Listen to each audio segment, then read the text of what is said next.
지금 이 지역에 이 평당가에 이 부동산의 스펙이 나왔어? 이 정도면 월세를 얼마 맞추고 매매가 얼마 되고 리모델링하면 추가적인 수익이 더 예상되는데, 이런 시야를 지금 기르고 있어야 합니다. 그래야 이 폭풍처럼 쏟아지는 경매 시장에서 쏙쏙쏙쏙 진주를 골라내서 수익을 만들 수 있습니다.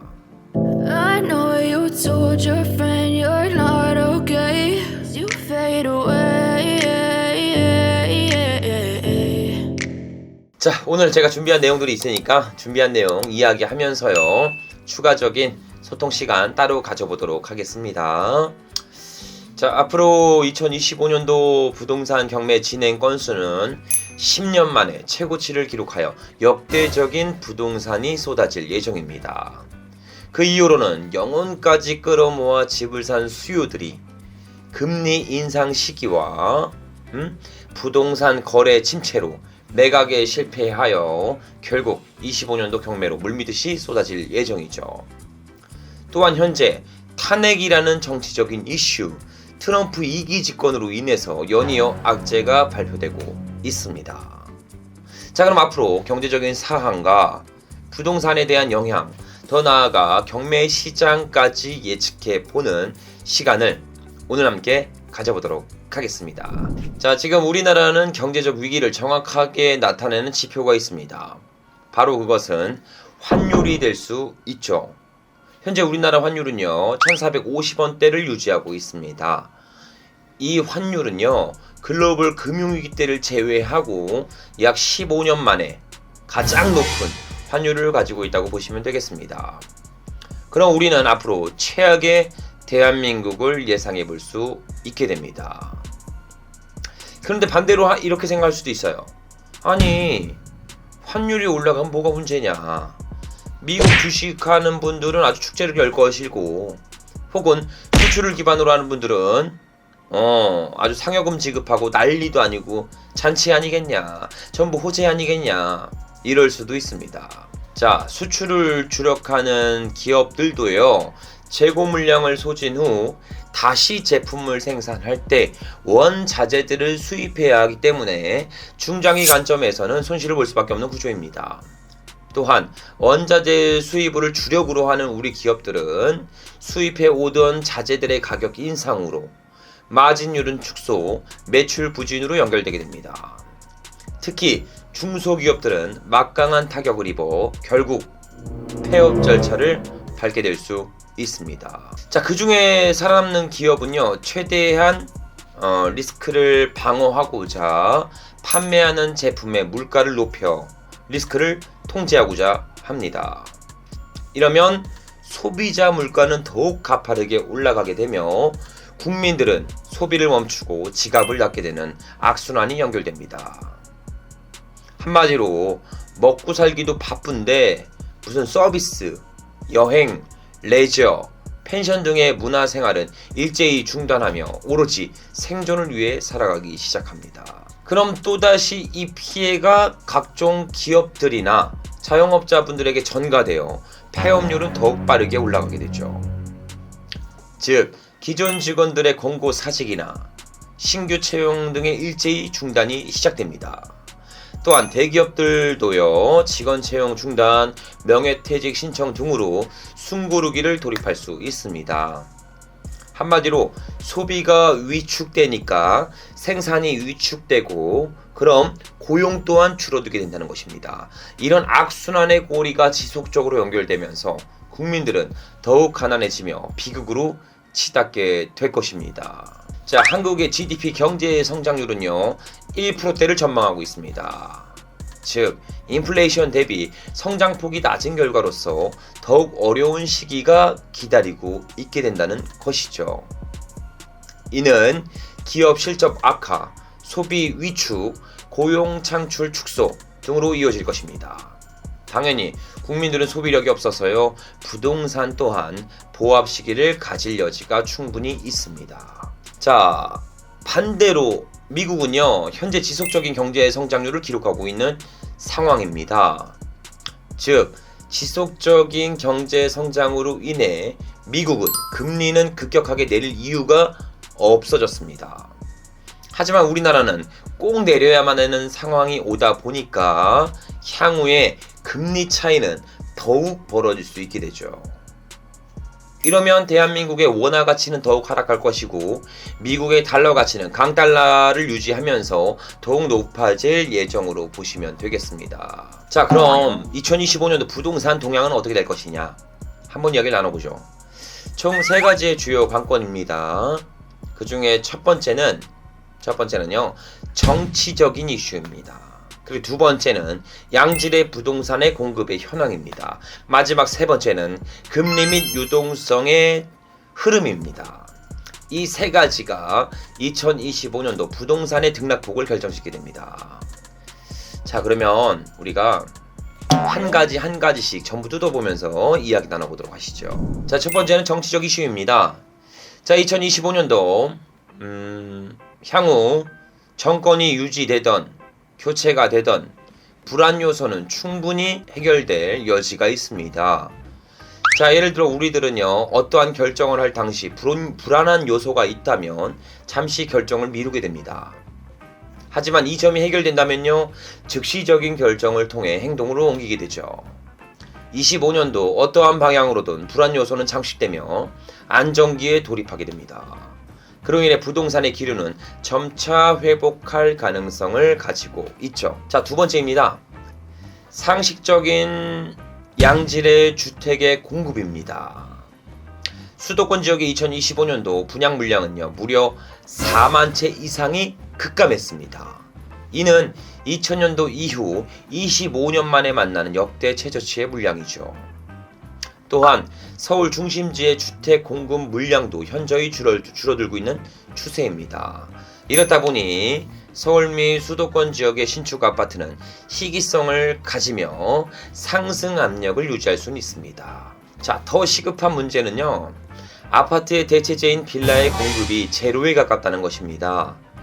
현재 이 빌라가요 전세 사기 이슈로 인한 기피 현상, 거기다가 미친듯이 올라간 건축비로 인해서 빌라 신규 물량은 지속적으로 감소되고 있는 추세입니다. 한마디로 저 같은 디벨로퍼들이 아무리 이쁘게 빌라를 지어도 팔리지가 않으니까 빌라 신규 공급을 중단하게 됩니다. 이러면 서민들의 주거 사다리 역할을 하던 빌라 공급이 줄어들어 국민들의 주거의 삶의 질은 더욱 떨어질 수 있습니다. 자, 마지막 세 번째, 유동성과 금리 인하 여부이죠.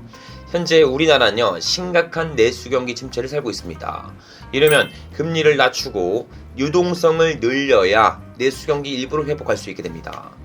하지만 기축 통화가 되는 미국이 금리 하향 시기를 낮추겠다, 혹은 급격한 금리를 내리지 않겠다, 이런 내용을 전달하여 우리나라 또한 금리 하향은 보수적으로 접근될 예정입니다. 즉 금리는 떨어지는데 급격한 하락은 보기 어렵다는 이야기입니다. 자, 총 요약을 해서 말씀을 드려보면요 정치적인 불확실성이 25년도는 무조건 해소가 됩니다. 그리고 공급이 역대 최저치라는 것은 변하지 않는 사실이죠. 그리고 금리 또한 잠정적인 하락 및 유동성 증가를 예상하고 있습니다. 그로 인해 주요 지역들은요 25년 하반기부터 회복될 가능성이 있으며 상승폭까지 이뤄낼 수가 있습니다. 하지만 일부 저평가 지역의 부동산, 그리고 호가 매물, 거기다가 거품이 왕창 들어간 신축 물량 등은 올라가지 않고 오히려 보완 및 하락기 혹은 악성 재고로 쌓여갈 수가 있습니다. 자, 현재는요 정치적인 안정화, 경제적 리스크, 금리 및 유동성 등의 방향을 면밀하게 모니터링하면서 저와 함께 공부하고 있어야 합니다. 즉 우량한 매물을 잡을 수 있는 시야를 기를 수 있도록 공부하며 타이밍을 기다려야 된다는 시기라고 보시면 되겠죠. 저와 같이 25년도 10년 만에 오는 부동산 경매 시장에서 기회에서 우량한 부동산을 취득할 수 있게 저와 함께 준비하면서 공부하며 기다리고 있었으면 좋겠습니다. 이런 단어 들어보셨죠? 인생은 곱셈이다. 어떤 찬스가 와도 내가 제로면요 아무런 의미가 없습니다. 즉 내가 경매 공부를 하고 있지 않다면, 부동산의 가치가 뛰어난 물건을 볼 수 있는 시야를 공부하고 있지 않다면, 아무리 좋은 물건이 나에게 와도 그게 진흙 속에 숨겨진 진주인지를 알지 못한다는 것입니다. 그 좋은 물건들은 다른 사람들이 다 채갈 수밖에 없는 것이죠. 지금 이 지역에 이 평당가에 이 부동산의 스펙이 나왔어? 이 정도면 월세를 얼마 맞추고 매매가 얼마 되고 리모델링하면 추가적인 수익이 더 예상되는데, 이런 시야를 지금 기르고 있어야 합니다. 그래야 이 폭풍처럼 쏟아지는 경매 시장에서 쏙쏙쏙쏙 진주를 골라내서 수익을 만들 수 있습니다. 위기는 기회를 동반한다는 걸 절대 잊지 않으셨으면 좋겠어요. 돈을 번다는 건 뭡니까? 위기 속에서 그 공포의 위기에 투자할 수 있는 힘이 있어야 실제로 수익과 연결되는 겁니다. 저와 같이 가치가 뛰어난 부동산을 소유할 수 있게 열심히 공부하면서 기회가 움직이는 부동산 경매 시장에서 함께 준비해 보셨으면 좋겠습니다. 아셨죠? 자, 항상 응원드립니다. 파이팅! 여튼 현재 우리나라의 내수 자체가 박살나고 있는 시점입니다. 많이 좋지가 않아요. 근데 이놈의 경매는요, 조금 특이한 게 위기를 먹고 큽니다. 위기가 오면 올수록 더 가치가 뛰어난 부동산들이 경매 시장으로 속출하게 되죠. 그래서 부동산 경매에 기회가 있다는 것입니다. 하락에 배팅할 수 있는 사람들이 많이 어렵죠. 왜 하락에 배팅하기 어려워요? 더 떨어질 수 있다는 생각 때문에 못하잖아. 그죠? 근데 생각은 머릿속에 갖고 있어요. 뭐예요? 쌀 때 사서 비쌀 때 팔아야 된다는 건 알고 있습니다. 그래서 싸졌을 때 사야 된단 말이야. 근데 무서워. 더 떨어질까봐. 5에서 10% 더 떨어질까봐 무서워요. 그럴 땐 경매하세요. 자, 하락 싸져있죠. 경매로 30% 이하 반값에 삽니다. 이러면 안전마진이 충분히 확보될 수 있기 때문에 절대 두려운 투자가 될 수 없습니다. 이기는 투자밖에 될 수 없겠죠.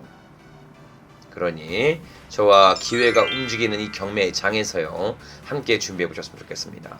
자, 오늘 여기까지 우리 많은 시청자분들과 소통도 하고 이야기도 나누면서, 그리고 향후 부동산 전망까지 같이 말씀을 드려봤습니다.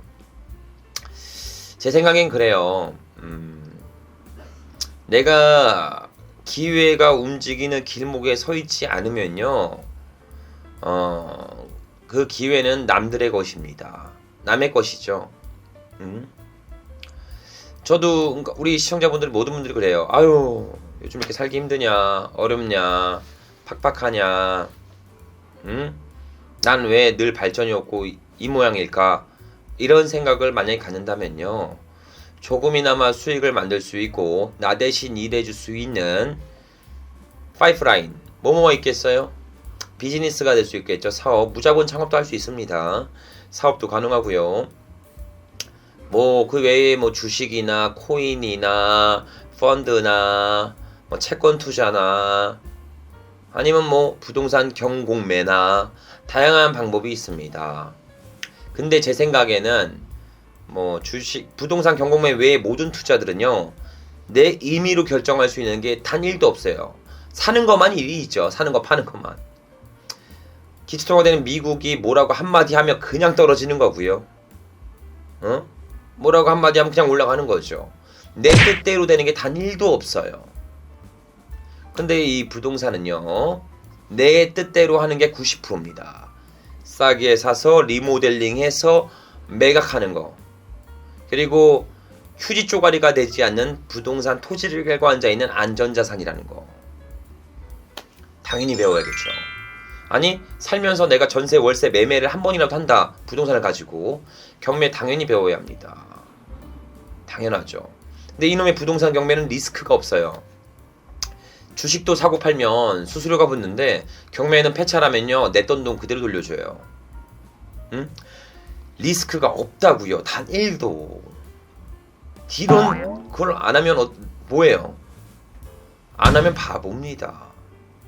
현재 우리가 살고 있는 세상에서 부동산 경매 안 하면 바보예요. 선택이 아니라 필수라고 보시면 됩니다.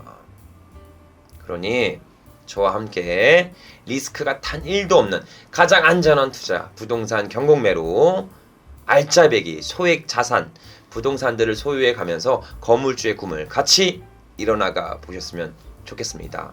그 시작과 끝을 제가 함께 하도록 하겠습니다. 자, 다음 라이브 강의 시간대에 뵙도록 하겠습니다. 감사합니다.